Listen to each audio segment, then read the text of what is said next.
Common ఉన్న యొక్క పదం ఏంటంటే కనిపెట్టుట. యెహోవాను కనిపెట్టుకుని ఉండము అని రాయబడింది. తర్వాత పేజీలో రాయబడి వచ్చింది యెహోవా కొరకు కనిపెట్టుకుని వాళ్ళ 37-34 కూడా రాయబడి వచ్చింది యెహోవా కొరకు కనిపెట్టుకుని ఉండము. ఎందుకు మనము కనిపెట్టుకుని ఉండాలి? ఎవరైనా యెహోవా తన వాక్యాలను సెలవిస్తున్నాడు, కనిపెట్టుకుని ఉండము. కనిపెట్టుకున్నాడు, వెయిటింగ్. మనం అంటూ ఉంటాం, ఐఎమ్ వెయిటింగ్, నీ కోసం ఎదురు చూస్తున్నాను. ఏ సందర్భాల్లో ఎదురు చూస్తూ ఉంటాను చెప్పండి? మనం వెయిటింగ్. యెహోవాను కనిపెట్టుకుని ఉండము అని రాయబడుతుంది. కనిపెట్టుకోవడం అంటే ఏమో మనం కనిపెడుతూ ఉంటాం. ముఖ్యంగా చెప్పండి, ఆ పాలు పన్నెడు హార్పు పట్టగానే ఆ హార్ కోసం ఎదురు చూస్తూ ఉంటాం. ఒకవేళ ఇన్ కేస్ పాలు కనుక వచ్చినప్పుడు కనుక హార్ట్ కనుక మనకి వినకపడకపోయినట్లయితే ఆ రోజు మనకి టీ లేదు. యెహోవా కొరకు కనిపెట్టుకోను అంటున్నాడు. అంటే ఇన్ కేస్ మనము పాలు కొరకు కనుక కనిపెట్టుకోనట్లయితే పాలు మనము పోగొట్టుకుంటాం, ఆ రోజు మిస్ అయిపోతాం. యెహోవా కొరకు కనిపెట్టుకోనట్లయితేనే మనం కూడా యెహోవా కొరకు కనిపెట్టకపోయినట్లయితే మనం కూడా మిస్ అవుతాం. ఏం మిస్ అవుతామో నేర్చుకుందాం. ఎందుకు కనిపెట్టాలని నేర్చుకుందాం. మనం చదివిన 4 భాగాలు కూడా రాయబడుతున్నాయి. యెహోవా కొరకు కనిపెట్టుకుని వాళ్ళ యెహోవా కొరకు కనిపెట్టుకోండి. 135లో రాయబడుతుంది యెహోవా కొరకు ఆశ పెట్టుకోము అని. కాబట్టి మనం ఆశ పెట్టుకోవాలి, యెహోవా కనిపెట్టుకునే వాళ్ళ ఉండాలి. యెహోవా కొరకు కనిపెట్టుకోపోయినట్లయితే మన యొక్క జీవితంలో చాలా నష్టపోతూ ఉంటాం.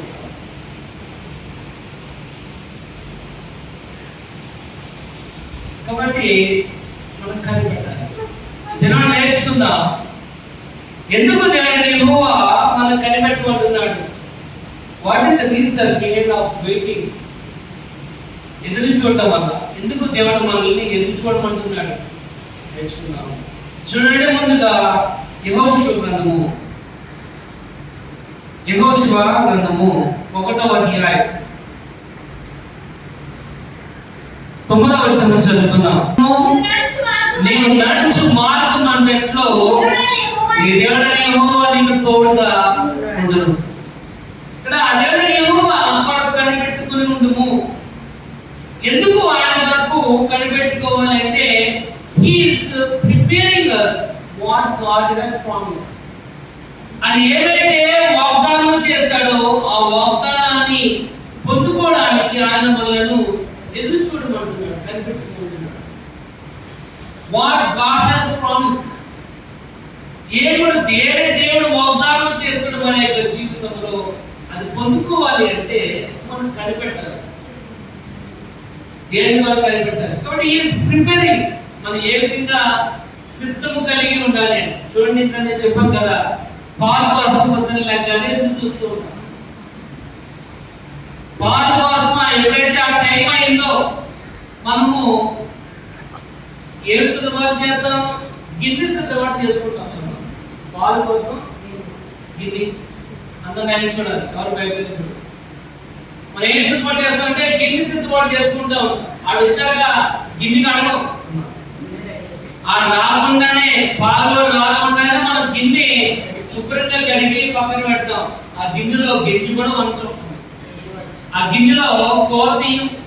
ఆ గిన్నెలో అన్నం ఏమేయం. ఆ గిన్నె ఓన్లీ పాలు కోసం.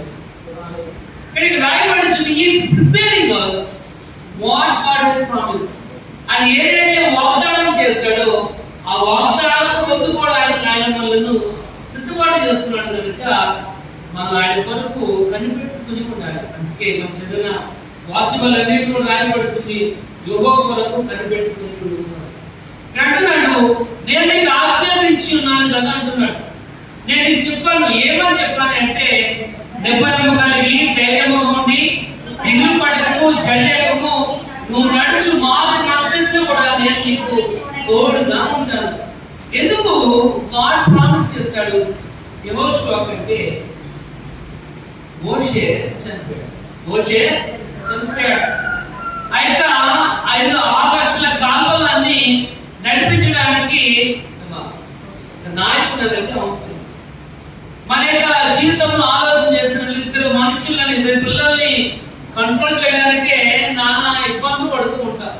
2 మనుషులు నడిపించడానికి, 2 పిల్లలు సరైన మార్గంలో పెట్టడానికి చాలా ఇబ్బంది పడుతూ ఉంటాం. అటువంటిది 6 లక్షల కాల్వలాన్ని కంట్రోల్ చేయాలి అంటే సామాన్యమైన జ్ఞానం అంటే సరిపోదు. చూడండి, ఒకసారి చూద్దాం. 5వ వచనం చదవండి. నేను పరుగు తెరవాలన్నిటను ఏ మనుషులను ఎదుట నిలవలేకుండాను, నేను మోషేకి తోడైనట్లుగా నేను నీకు తోడుండాలి. దేవుడు వాగ్దానం చేస్తాడు. నేను ఏ విధంగా అయితే మోషేకి తోడుగా ఉన్నాను, ఏ విధంగా నేను మోషేకి సహాయకుడిగా ఉన్నాను. కాబట్టి వెయిటింగ్ దేవుడి కొరకు కనిపెట్టుకుంటే God has preparing us to what is promised. అని ఏదైతే వాగ్దానం చేస్తాడో ఆ వాగ్దానాన్ని పొందడానికి ఆయన మనల్ని సిద్ధపాటు చేస్తున్నాడు. ఇక్కడ యెహోషువని సిద్ధపాటు చేస్తున్నాడు అని అంటున్నాడు. నేను ఏదైతే మోషేకి తోడుగా ఉన్నానో నేను నీకు కూడా. కాబట్టి నువ్వు నిబ్బరము కలిగి ధైర్యముగా ఉన్నాము, దిగులు పడకము జడియకము, నువ్వు నడుచు మార్గం అంతటి కూడా నేను నీకు తోడుగా ఉంటాను. కాబట్టి దేవుడి కొరకు కనిపెట్టుకునే వాగ్దానం. మనం దేవుడి కొరకు కనిపెట్టుకోవాలి. ఆయన కొరకు కనిపెట్టుకోనట్లయితే మనము సిద్ధపాటు కలిగి ఉండలేము. సిద్ధపాటు లేకపోయినట్లయితే ఆయన ఏదైతే వాగ్దానం చేస్తాడో ఆ వాగ్దానాన్ని మనము సత్యం దిద్దు తీసుకాడము.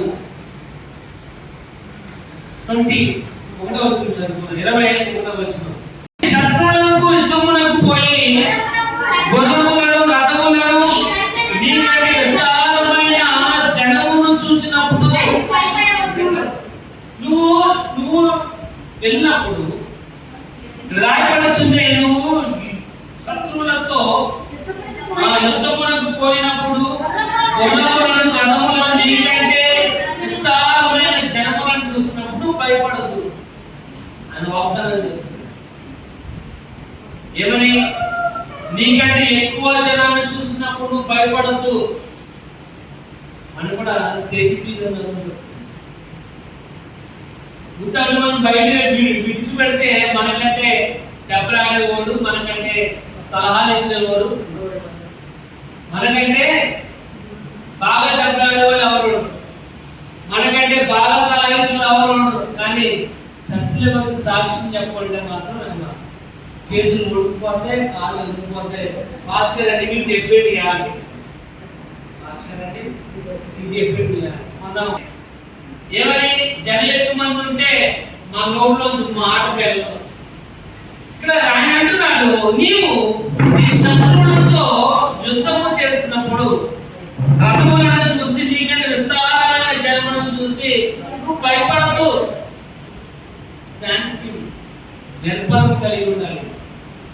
యెహోషువను ప్రిపేర్ చేస్తున్నాడు. నువ్వు ధైర్యంగా ఉండు. అందుకే అంటున్నాడు కనిపెట్టుకుంటా.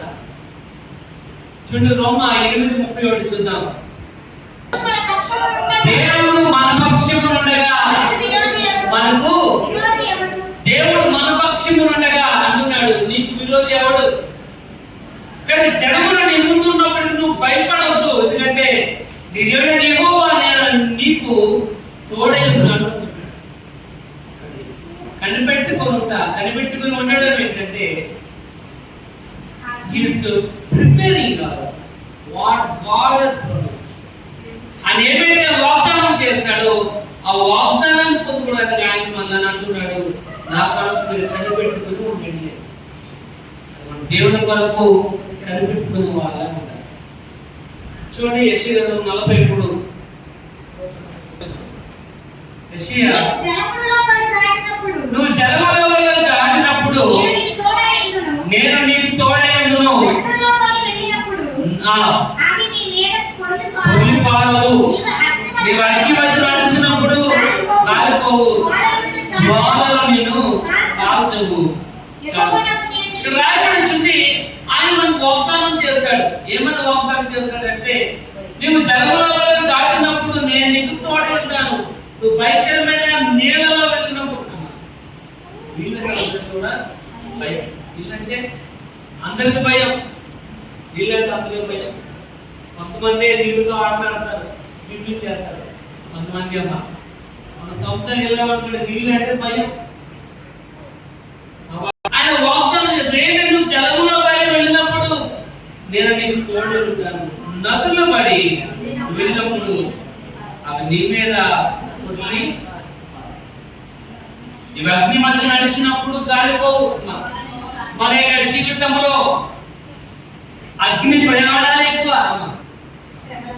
మనం నడిచే ప్రతి ఒక్క నడక కూడా ముళ్ళ మీద నడిచినట్టే ఉంటుంది. సంవత్సరాలను నడపాలని నేను కాబట్టి ఏంటది, నేను కాబట్టి సంవత్సరాలు నడిపిస్తున్నాను అంటే సంసార జీవితము ఎప్పుడు నడిపించాలన్నా కూడా అది అగ్ని జ్వాలే. రాయబడి వచ్చింది, నువ్వు అగ్ని మధ్య నడిచినప్పుడు కాలిపోవు, జ్వాలలు నిన్ను వాడేస్తున్నావు. ఆయన మన వాగ్దానం చేస్తాడు, ఏమని, నువ్వు అగ్నిలో వెళ్ళినప్పటికీ నువ్వు కాలిపోవు అని. అంటే ఎన్ని జ్వాలలు వచ్చినప్పుడు నువ్వేం అవ్వు, ఎందుకంటే ఆయన మన వాగ్దానం చేస్తాడు కనుక ఈజ్ ప్రిపేరింగ్. ఆయన మనల్ని సిద్ధపాటు చేస్తున్నాడు కనుక దేవుడి కొరకు మనం కనిపెట్టుకునే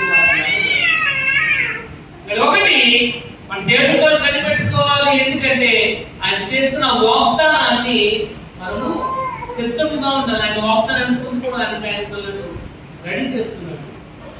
రెండోది మనం చూద్దాం, యాకోబు పత్రిక 5వ అధ్యాయం.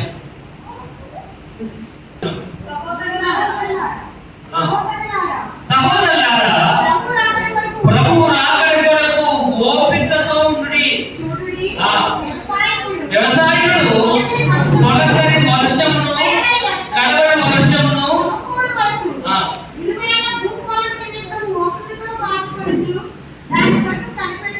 ఒకటి మనం దేవుడి కొరకు కనిపెట్టుకుని ఉండాలంటే is preparing what God has promised. అని ఏదైతే వాగ్దానం చేశాడో వాగ్దానం చేసిన దాన్ని పొందుకోవడానికి ఆయన మనం సిద్ధపాటు చేస్తున్నాడు. ఒకటి. రెండోది రాయబడి వచ్చింది, సహోదరులారా, ప్రభు రాకడ వరకు ఓపికతో కనిపెట్టాలి. రెండోది రాయబడి వచ్చింది, is teaching how to be patient. మనం ఏ విధంగా ఓపిక కలిగి ఉండాలో ఆయన మనకి బోధిస్తున్నాడు. ఓపిక చాలా అవసరం. ఓపిక చాలా అవసరం. స్త్రీ యొక్క జీవితంలో ఓపిక చాలా అవసరం. చాలా మనం అంటూ అప్పుడు మన విశ్వాసం అనేది బయటకి శాంతం ఉంటుంది. His teaching how to be patient. మనం ఏ విధంగా ఓపిక కలిగి ఉండాలో నేర్పుతున్నాడు ఆయన. అందుకే మనము కనిపెట్టాలి. రాయబడి వచ్చింది, ప్రభు రాకడ కొరకు ఓపికతో కనిపెట్టాలి. ప్రభు రాకడ అనేది ఎప్పుడో తెలియదు. ప్రభు రాకడ ఏ దినమో తెలియదు, ఏ గడిలో తెలియదు, ఏ క్షణాన్ని వస్తాడో తెలియదు. కాబట్టి ఎగ్జాంపుల్ ఆయన ఏం చూస్తున్నాడంటే, వ్యవసాయం చేసేవాడిని చూస్తున్నాడు. ఎగ్జాంపుల్ చూడండి, ఇక్కడ అంటున్నాడు, వ్యవసాయకుడు తొలకరి వర్షమును కడవరి వర్షమును సమకూడు వరకు విలువైన భూఫలము నిమిత్తము ఓపికతో ఉండదు. కానీ మనం ఎటువంటి ఓపిక కలిగి ఉండాలంటే, వ్యవసాయం చేసే వారి యొక్క ఓపిక అనేది కలిగి ఉండాలి. ఎందుకంటే వ్యవసాయం చేసే వారి ఓపిక అంటే, ఫస్ట్ కురిసిన వారికి ఆఖరి కురిసిన వారి కోసము వ్యవసాయం చేసే వాళ్ళు ఎదురు చూస్తూ ఉంటాడు.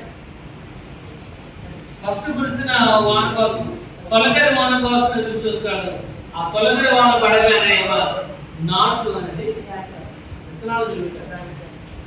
ఆఖరి తడి ఆఖరి వర్షం అని అంటే తడిపెట్టాలి చేతికి.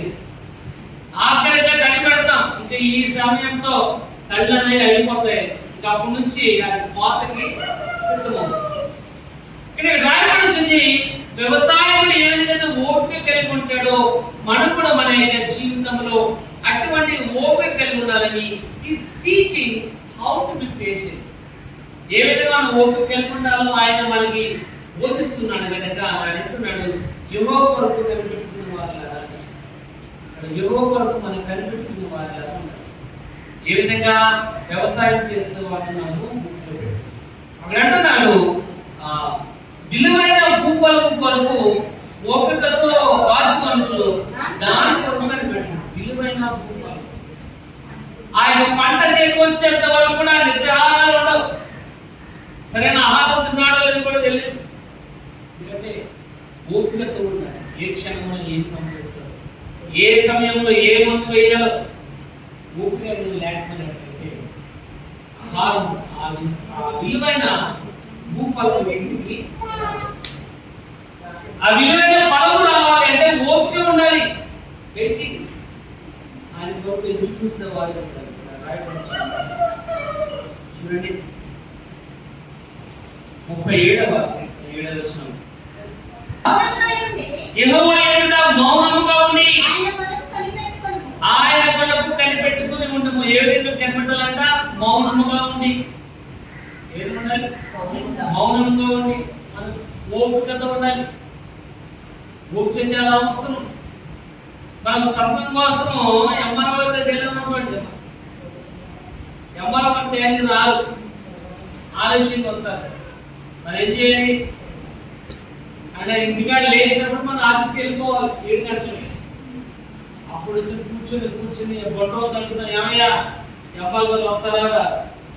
నాకు ఇక్కడ చాలా పనులు ఉన్నాయి, వెళ్ళిపోతాను నేను. ఎందుకంటే ఓపుకుంటుంది మనకి. కరెక్ట్గా మనం ఎప్పుడైతే వెళ్ళిపోతాం అప్పుడే వస్తాడైనా. అయ్యో 1 నిమిషం ఆగినాము అంటూ ఆయనతో సమయం పెట్టించుకుంటాం. మళ్ళా పొద్దున్న ఆయన ఎప్పుడు వస్తాడో లేదు. కాబట్టి ఓపిక నచ్చారా? కాబట్టి ఆయన మనకి బోధిస్తున్నాడు ఏ విధంగా మనము ఓపిక కలిగి ఉండాలి. ఇక్కడ ఆయన అంటున్నాడు, చూడండి, యెహోవా ఎదుట మౌనంగా ఉండి ఆయన కొరకు కనిపెట్టుకోవాలి. మౌనంగా ఉండాలి. ఇక్కడ మనం అలసినంత మాట్లాడాము, కంగారు పడినంత మాట్లాడ ఫలితం ఉన్నది. ఎగ్జామ్స్ రాస్తాం, 10th ఎగ్జామ్స్ రాస్తాం, ఆడు మార్క్స్ ఇచ్చేదాకా ఓపిక ఉండాలి. నా మార్కులు రేపు వచ్చేయాలంటే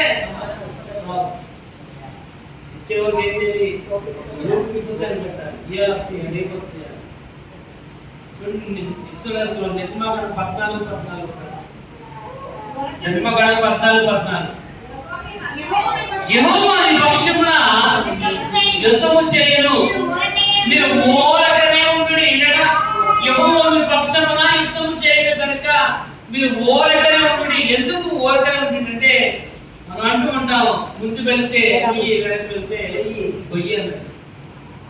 కాబట్టి అక్కడ ఆలోచన చేస్తున్నాడు, మనం కనుక అదే పరిస్థితిలో కనుక ఉన్నట్లయితే, అదే పరిస్థితిలో ఉన్నట్లయితే మనం వెంటనే అక్కడి నుంచి వెళ్ళిపోతాం. ఎందుకంటే ముందు సముద్రం కనపడుతుంది, ఎర్ర సముద్రం, వెనకాల భరోసైన పని చూపేస్తుంది. కానీ ముందుకు వెళ్ళినా ప్రమాదమే, వెనక్కి వెళ్ళినా ప్రమాదం. మన యొక్క జీవితంలో అటువంటి సన్నివేశాలు చాలా ఉంటాయి. ఇది అంటున్నాడు, ఓరకనే ఉంటుండే, బీ కూల్, శాంతంగా ఉండాలి. కానీ ఇక్కడ రాయబడి వచ్చిన మాట ఏంటంటే మనం ఏ విధంగా ఓర్పు కలిగిన వారిలో ఉండాలో రాయబడి వచ్చింది.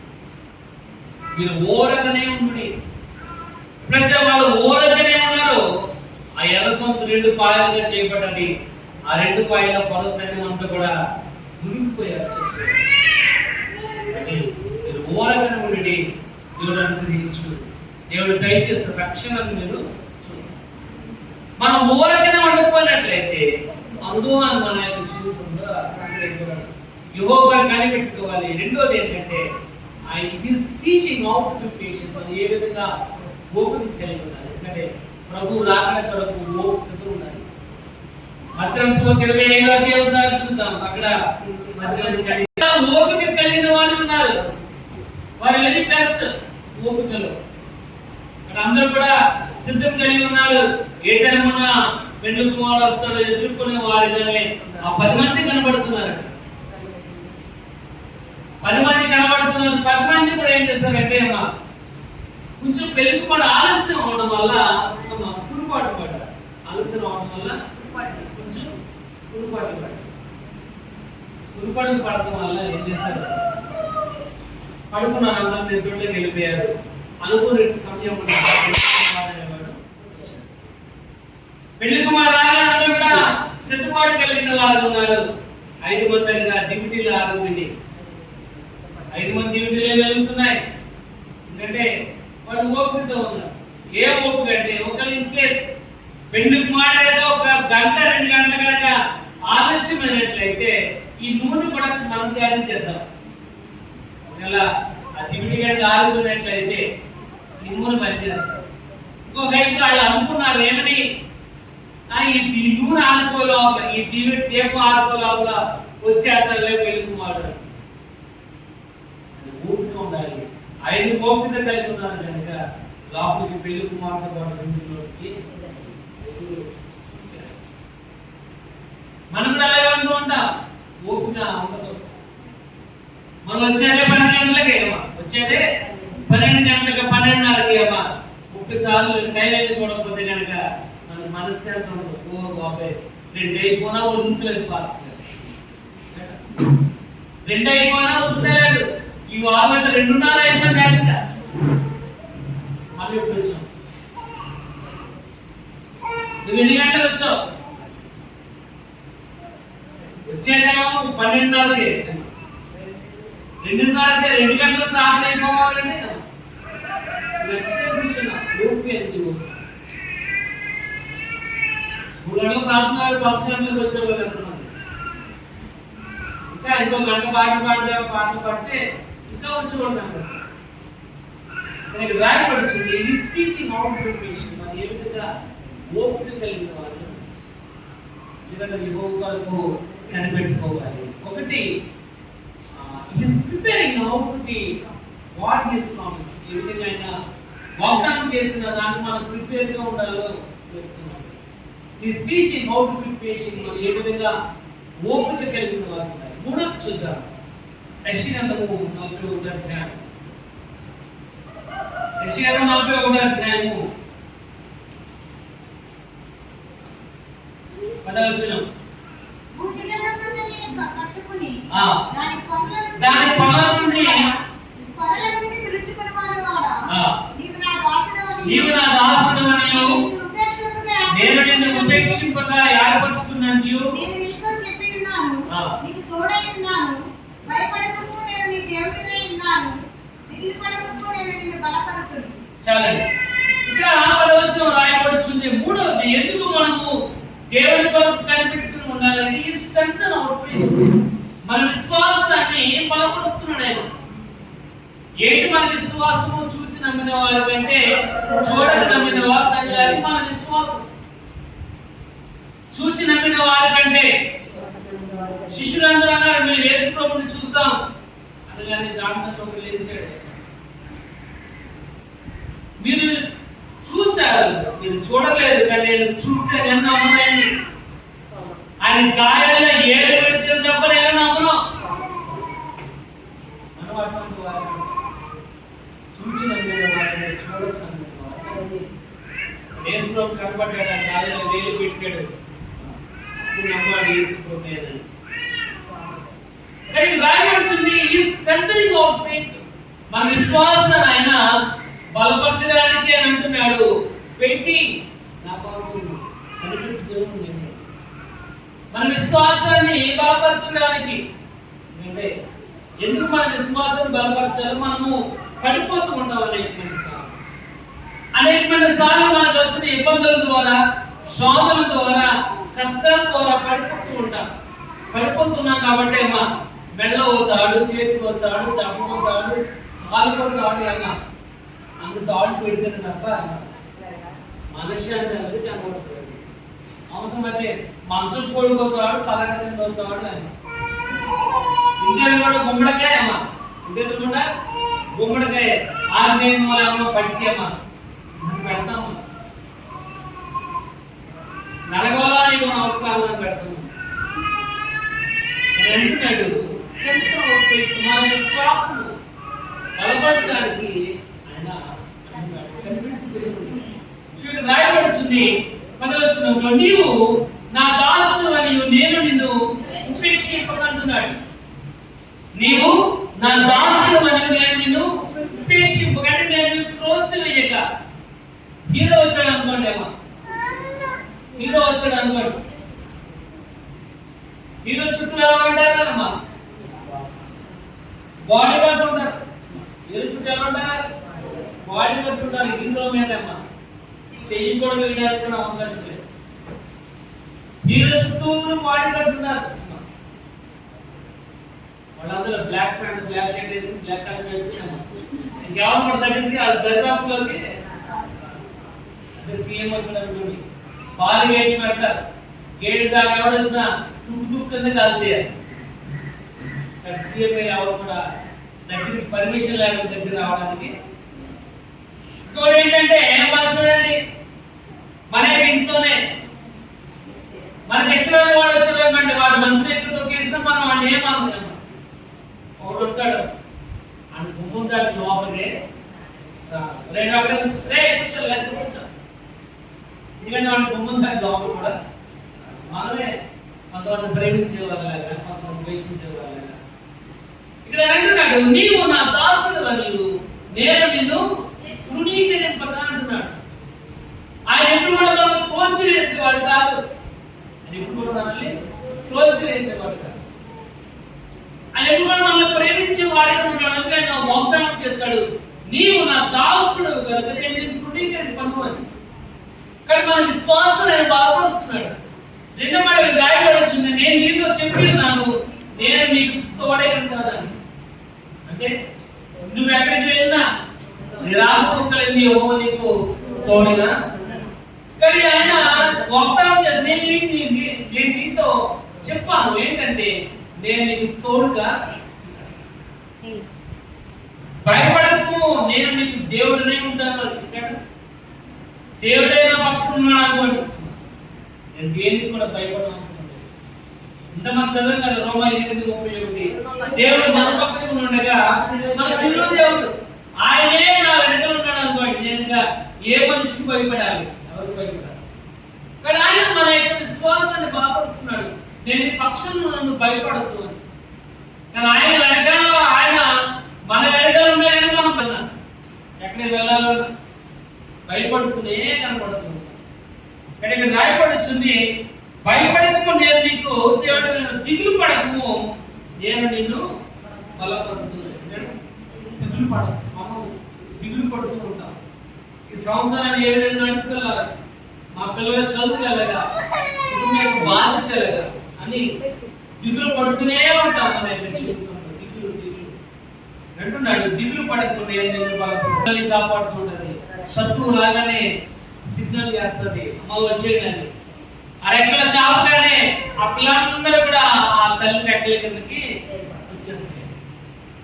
రాబడి నీతి అను దక్షిణ హస్తంతో నేను నిన్ను. కాబట్టి ఈ స్ట్రెంథనింగ్ ఆఫ్ ఫెయిత్, ఆయన మన విశ్వాసాన్ని బలపరుస్తున్నాడు. చూద్దాం ఎప్పుడు 13 చూడండి ఒకసారి. ఎబ్రీ 13:6, నేను భయపడను, నరమాత్రుడు నాకేమి చేయగలడు? ఏంటంటే నరమాత్రుడు నాకేమి చేయగలడు? మనుషులు ఎవరు కూడా ఏమి చేయలేరు. మనుషులు ఎవరు కూడా అనుకుంటారు అంతే, అని దేవుని చేయాలి. మనుషులు అనుకుంటారు అంతే, ఇంకా ఉండకూడదు భూమి మీద, నేను చేస్తాను అని భూమి మీద ఉండకుండా. నరమాత్రులు ఏమి కూడా ఆయన కనిపెట్టుతూ ఉంటాడు. ఏంటంటే గాడ్ స్ట్రెంథనింగ్ ఆఫ్ ఫెయిత్, ఆయన మన విశ్వాసాన్ని బలపరుస్తాడు. ఎందుకంటున్నాడు దేవుని కొరకు కనిపెట్టుకునే వాళ్ళ. కానీ మనం ఆయన కొరకు ఆశ పెట్టుకుని ఉండాలి. ఎందుకంటే ఆయన మన విశ్వాసాన్ని బలపరిచేవాడు. కొన్నిసార్లు ఇబ్బందుల ద్వారా, కష్టాల ద్వారా యేసులో చేయటండి కాదన్నాడు. యేసు అంటున్నాడు, దేవా దేవా ఇక్కడ ఆయన చెయ్యే ఆ సమయంలో విడిచిపెట్టవలసి వచ్చింది.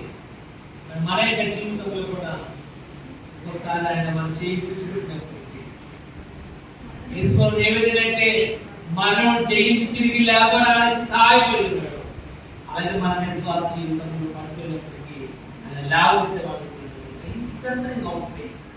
ఆయన మన విశ్వాసాన్ని బలపరుస్తున్నాడు. దేవుని కొరకు కనిపెట్టుకుంటుంది. 4వ చూద్దాం. పత్రిక 12వ అధ్యాయము 2వ వచనం. చిక్కుల పెట్టు పాపమును విశ్వాసంతో దాన్ని కొనసాగించువాడైన యేసు వైపు చూచుచు బంధములో ఓపికతో. ఇక్కడ 4వ రాయబడుతుంది. ఎందుకు మనం దేవుని కొరకు కనిపెట్టుకుని ఉండాలంటే he wants to see fix our eyes on him. మన కళ్ళను ఆయన మీద కేంద్రీకృతమై ఉండాలి. మన కళ్ళను ఆయన మీద ఫిక్స్ చేసుకోవాలి. ఆయన మన యొక్క జీవితంలో వచ్చిన ఒకే ఒకటి ఏంటంటే మనం ఆయన వైపు చూసేవాళ్ళు ఉండాలి. మన కళ్ళు ఆయన ముందు వచ్చారు, ఆయన చూసే రాయబడి వచ్చినట్టుగా ఒక పుట్టువాడు వచ్చాడు యేసు దగ్గరికి. నీకేం కావాలన్నా చూపు కావాలంటే, ఎందుకు నీకు చూపు కావాలంటే నేను నిన్ను చూడాలి ప్రభువా, నేను నిన్ను చూడాలి. కానీ మన యొక్క జీవితంలో ఉన్న ఒకే ఒక లక్ష్యం ఏంటంటే మన యేసు ప్రభుని చూడాలి, మన తండ్రిని చూడాలి మనం. కాబట్టి మన కళ్ళను ఆయన మీద కేంద్రీకృతమై ఉండాలి.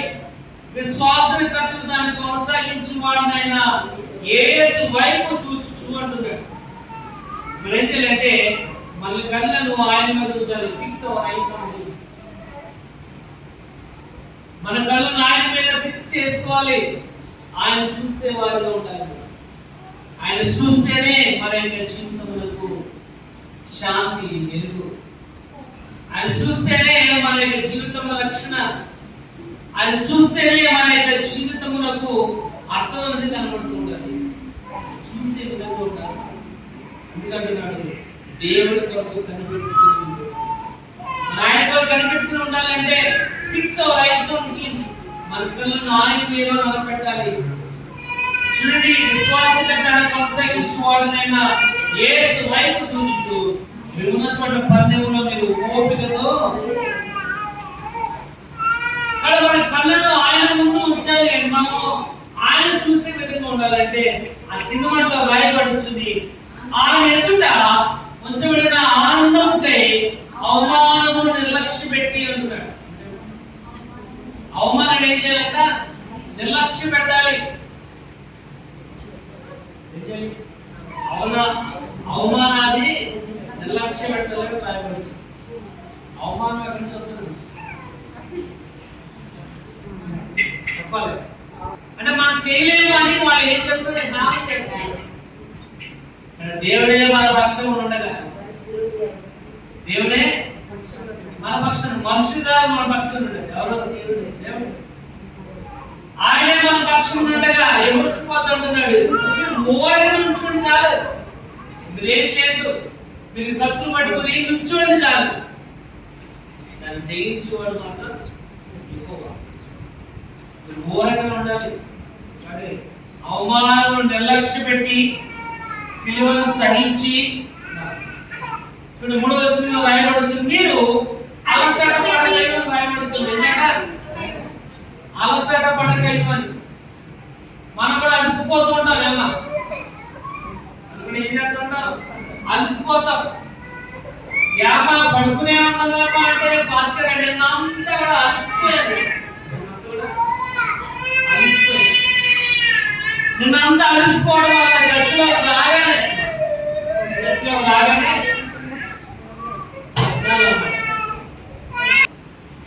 అలసిపోతాం. ఏమా ఏమాయిపోయినావు అంటే అసలు అలసిపోయానమ్మా. రాత్రంతా కరెంట్ లేదు. రాత్రంతా ఇంట్లో కరెంట్ లేదు, టిఫిన్ తినలేదు, మిక్సీ ఆడలేదు, అలసిపోయి రాయబడి వచ్చింది.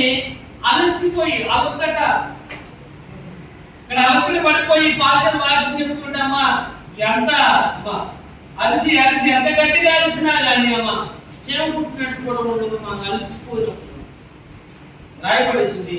మీరు అలసట పడకయు మీ ప్రాణము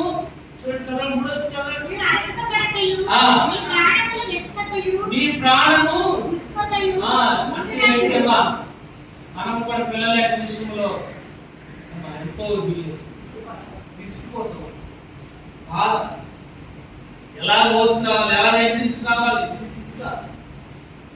చిన్న మాట అంటేనే ఇరిటేషన్ వచ్చేది మనకి, చిన్న మాట అంటేనే పడం విసుకగా రాయబడి వచ్చింది. విసుకగా వ్యతిరేకం చేసిన తిరస్కారమంతయు ఓర్చుకొని అంటున్నాడు. తిరస్కారం అంటే ఏం చేయాలంట, ఓర్చుకోవాలి. కనిపెట్టుకుని అంటే ఓర్చుకోవాలి. ఏమన్నా ఓర్చుకోవాలి. నువ్వు బాగా చదవో చదవో చదవ అంటే ఏం చేయాలి, ఓర్చుకున్నాను ఎందుకు అంటున్నారో అని నిరూపించాలి. చదివి చదివితేనే ఏం ప్రయోజనం, మారైతే మా నాన్న అలాగే సభలో చదవాలనుకున్నాను కాబట్టి ఓర్చుకోవాలి. ఓర్చుకోవడం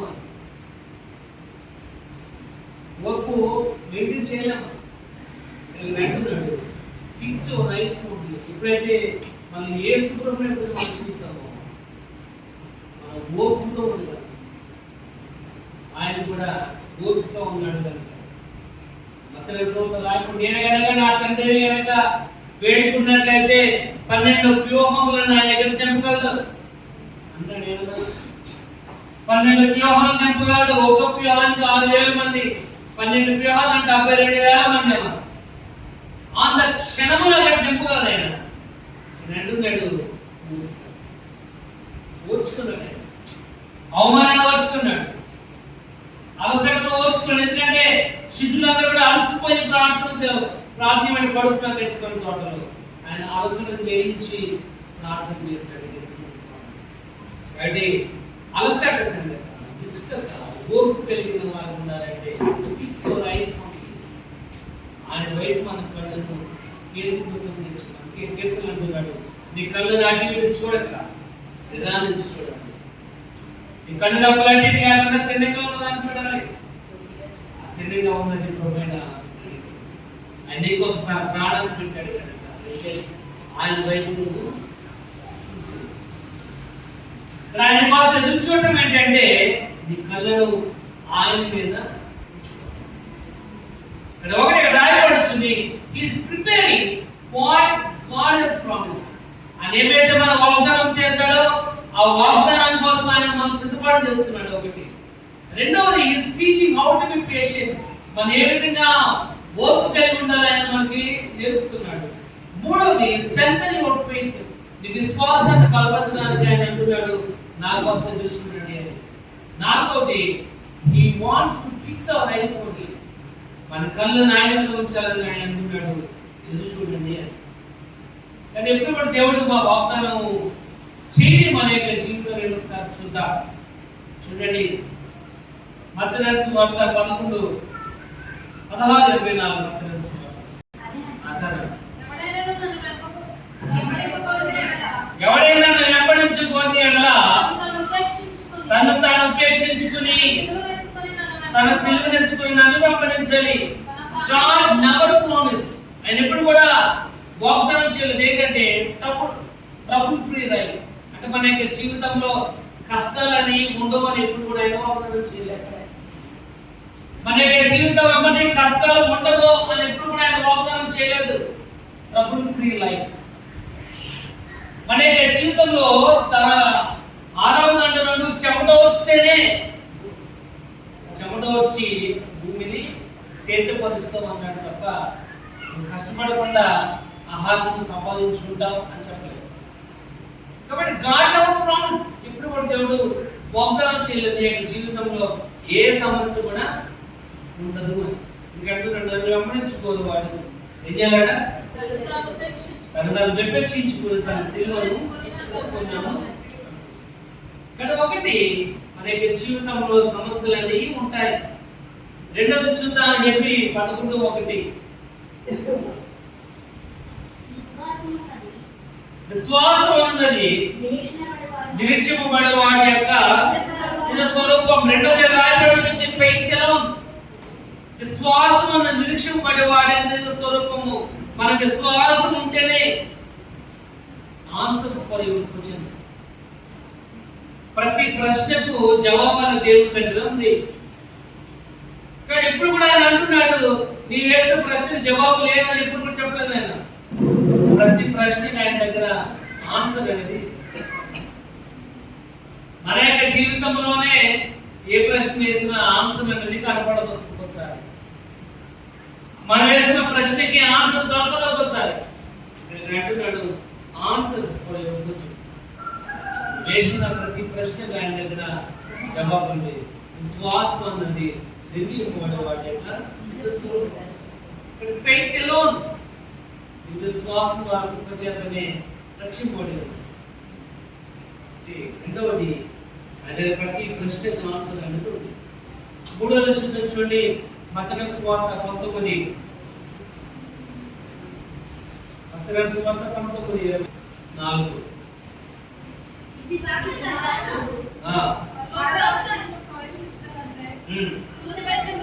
సూర్యపక్షంలో వంట దూరుట అసలు ఇక్కడ రానిది కాక ధనవంతుడు పల్లవ రాజ్యములో ప్రవేశించుట కంటే. అది కూడా మనకి వాగ్దానం చేయలేదు. ప్రాస్పరిటీ ఎప్పుడు కూడా మనకి ఇవ్వలేదు ఆయన. నువ్వు దీవించబడతావు ఎప్పుడు చెప్పలేదు ఆయన. అక్కడ అంటున్నాడు ధనవంతుడు పల్లవ రాజ్యము చేయుట కంటే ఒంటె సూర్యపక్షంలో దూరుట సులభం. ఇక్కడ ఆయన దగ్గర ప్రాస్పరిటీ లేదు, అందరూ ధనం లేదు. ఎందుకంటే ఆయన ధనవంతుడై ఉండి తన దారిద్ర్యం వల్ల ధనవంతులు కావాలి నీకోసం తన ప్రాణాన్ని త్యాగం చేశాడు. కాబట్టి ఆయన ఎప్పుడు కూడా ప్రాస్పరిటీ థియాలజీ గురించి చెప్పలేదు. మనకు చాలా మంది ఉన్నారు ప్రాస్పరిటీ. దేవుడిని దీవిస్తాడమ్మా నువ్వు ప్రార్థన వస్తే, దేవుడిని దీవిస్తాడమ్మా నువ్వు కానుకిస్తే, దేవుడిని దీవిస్తాడమ్మా నువ్వు ఆయన వాక్యాన్ని వింటే. అది ఎప్పుడు చెప్పలేదు. నో ప్రాస్పరిటీ రాయబడచ్చు. నేను ధనవంతుడికి అట్లా లేదు. ధనవంతుడు పదవ రాజ్యం చేరడం కంటే ఉంటే ప్రజల దూరుట. ఎప్పుడు కూడా ఆయన ప్రాస్పరిటీ చెప్పలేదు. అబ్రహాం నువ్వు దీవించిన వారిని దీవిస్తాను, శపించిన వారిని నీవైన వారు. ఆయనలో ఏ రకమైన ప్రాస్పరిటీ లేదండి. నాలుగు చూడండి రోమా 8:25.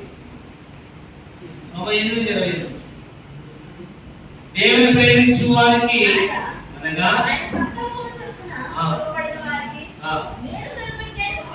ఇక్కడ రాయబడి వచ్చింది all things work out best. మన యొక్క జీవితంలో సమస్త కార్యాలన్నీ కూడా నెరవేరాలి అంటే అది ఒకటే రాయబడి వచ్చింది. దేవుని ప్రేమించు వారు కనుక ఆయన సంకల్పం చెప్పున పిలవకుండా వారికి అంటున్నాడు. మన యొక్క జీవితంలో అన్ని విషయాలు జరగాలి అంటే దేవుని ప్రేమను పొందుకున్న వారు, దేవుని ప్రేమను పొందుకున్నట్లయితేనే ఆల్ థింగ్స్ పాసిబుల్, అన్ని విషయాలు కూడా సాధ్యమవుతాయి. ప్రియమైన వారు దేవుని వాక్యం రాయబడుతుంది. ఆయనలో కల్మషం అనేది లేదు. అందరినీ సమానంగా చూశారు. సంకల్పం ఉన్న వారికి ఆయన కొంచెం ఎక్స్ట్రా క్వాలిఫికేషన్ ఉంది. ఆయన ప్రేమను పొందుకున్న వారు. ఎందుకంటే ఆయన ఇప్పుడు కూడా ఈ యొక్క జీవితంలో సాధనలు ఉండవు అని చెప్పారు. ఆయన మన యొక్క జీవితంలో కష్టాలు అనేవి ఉండవు అని ఎప్పుడు వాగ్దానం చేయలేదు. వాగ్దానం చేస్తున్న ఒకటే దేవుని కొరకు దేవుని కొరకు ఎదురు చూసే వాళ్ళగా అంటున్నాడు. కాబట్టి అటువంటి ఆధిక్యత మనం కలగాలి అంటే ఒకటి రాయబడుచున్నట్టుగా ఏదైతే వాగ్దానం చేస్తాడో ఆ వాగ్దానం అండ్ ఏమైతే వాగ్దానం చేయాలో వాగ్దానం పొందుకోవాలి అంటే నువ్వు ఓపిక కలిగి ఉండాలి. ఓపిక కలిగి ఉంటే మాత్రం కాదు, నీ కన్నులు ఆయన చూసే విధంగా ఉండాలి. అప్పుడే విశ్వాసాన్ని ఆయన బలపరచబోదని అనుకుంటున్నాడు. నేను కొంత మాటలు మన ఇంట్లో